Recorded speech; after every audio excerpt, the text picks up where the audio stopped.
Today we've got a flight review on the Xfly T7 Red Hawk. It's the 80mm version. Let's take a look at the overall looks of the plane. It does have the gray scheme, so today probably going to be a little bit harder to see. However, it does have the red tail, so help with orientation.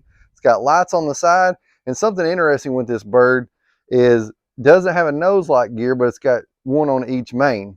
Talking about the mains, this thing has a really nice scale gear.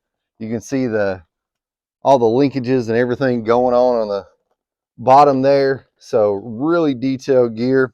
Let's take a look at the equipment we're using for today. We've got an AR637T, a SMC 6S5300 LiHV, and we've got a Guniac fire booty for afterburner. I've got all the setup info down in the description, including the CG, which was a little bit further back from the stock CG. I've got the AS3X Gains for spectrum receivers, and I've also got the deflections for the surface controls. So let's take the T7 up in the air, put it through some paces. Once we come down, we'll do a post-flight review. We'll look at the battery, and we'll also talk about some of the flying characteristics I noticed with and without the armaments on this plane. So we've done enough talking. Let's get it in the air.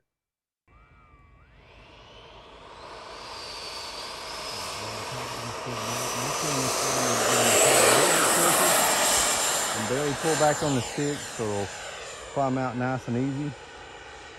That fiery booty from Guniac showing up really well today. We'll put the gear up.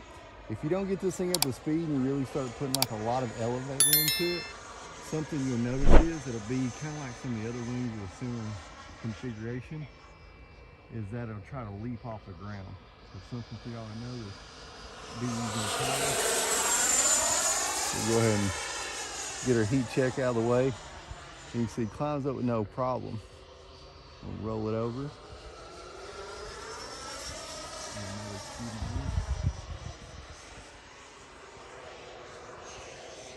Stay in the power a little more. Something you want to be careful with this plane, it will slow down really well. So when you go into maneuvers like that, you can see when we did the heat check and climb, it went up with no problem. But that second one only went up about 60% throttle, and I had to get back in the power to climb it up. So this plane likes to keep moving. So something to be aware of. Orientation there. So we're going to cut the power, float down through here. Let that afterburner up and pull back out. Roll rate, let's go to high rate. This is just roll rate. So not super fast, but however, keep in mind, this is supposed to be oriented as a trainer airplane. It does fly pretty smooth, but you want to be careful coming around the turns because it does have pretty good control to be tamed down. So let's go ahead and shoot a couple of touch and goes here, and that's really where this plane can kind of focus on. It doesn't have flaps, so you kind of landed a little high alpha, but you want to be careful because I don't feel like it has the widest flight envelope. Right here, we're going to cut the power, touch and go, bring it in, slow down a little bit, let the nose come back down, add a little bit of power, and take back off.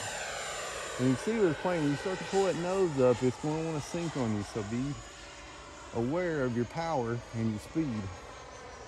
So we'll try to get 2 more touch and goes in here. That one you can see I got back on the power quite a bit. It really sped back up. So right now about 30% throttle. I'm coming in pretty close because the sky we've got out here today is a little harder to see. So we'll let that nose come in. Take back off.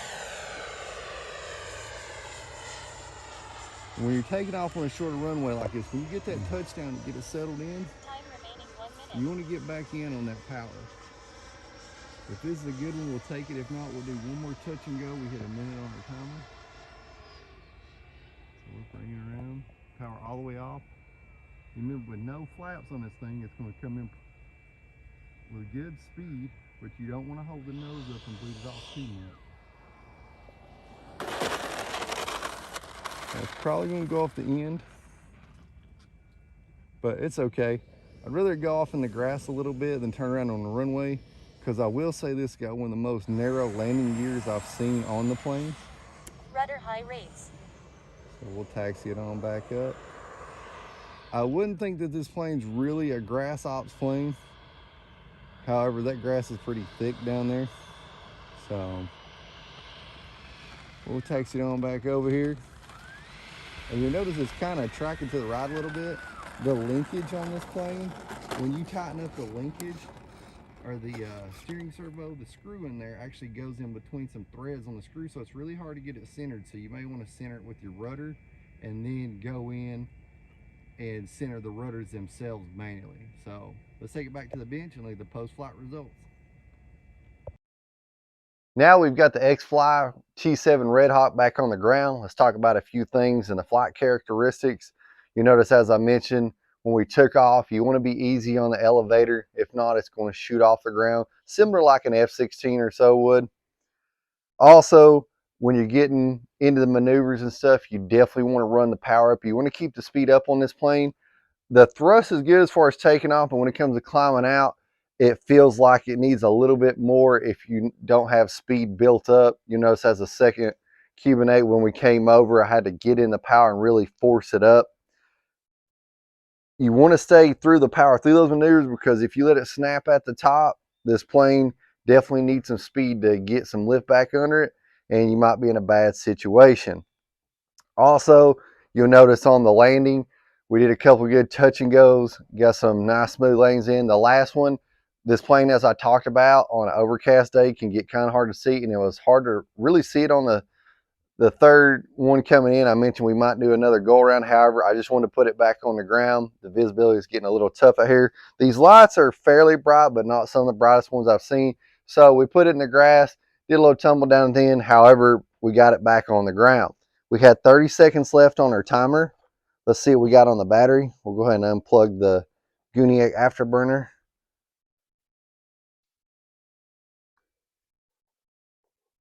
Let's see what we got on our voltage here.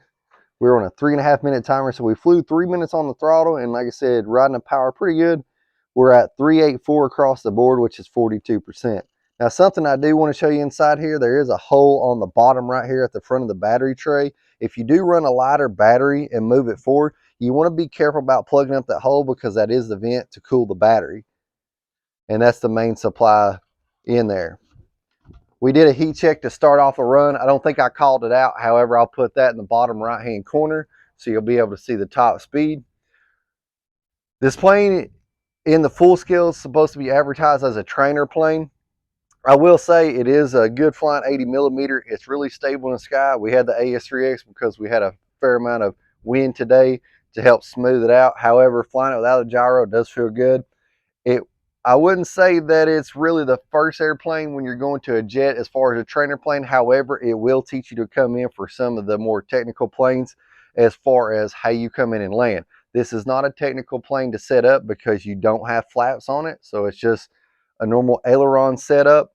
However, when you do set this up for a landing, it makes you want to pull the nose up. When you do have a headwind, it's going to make it a little bit easier to land. So you definitely want to be careful. If you got a shorter runway, you can see our lanes a little bit faster today. That being said, the only thing I'd really watch out for in general is it does have a fairly narrow landing gear, and I don't really talk about most planes tipping over much because it does take quite a bit to do that. This one, however, I feel like it's a little bit more tippy on the gear, so just be careful with your rate or add some expo. Go ahead and give us a thumbs up for the flight review today to show the channel some support. If you're not subscribed, go ahead and follow along and subscribe to the channel, and we'll see you on the next one.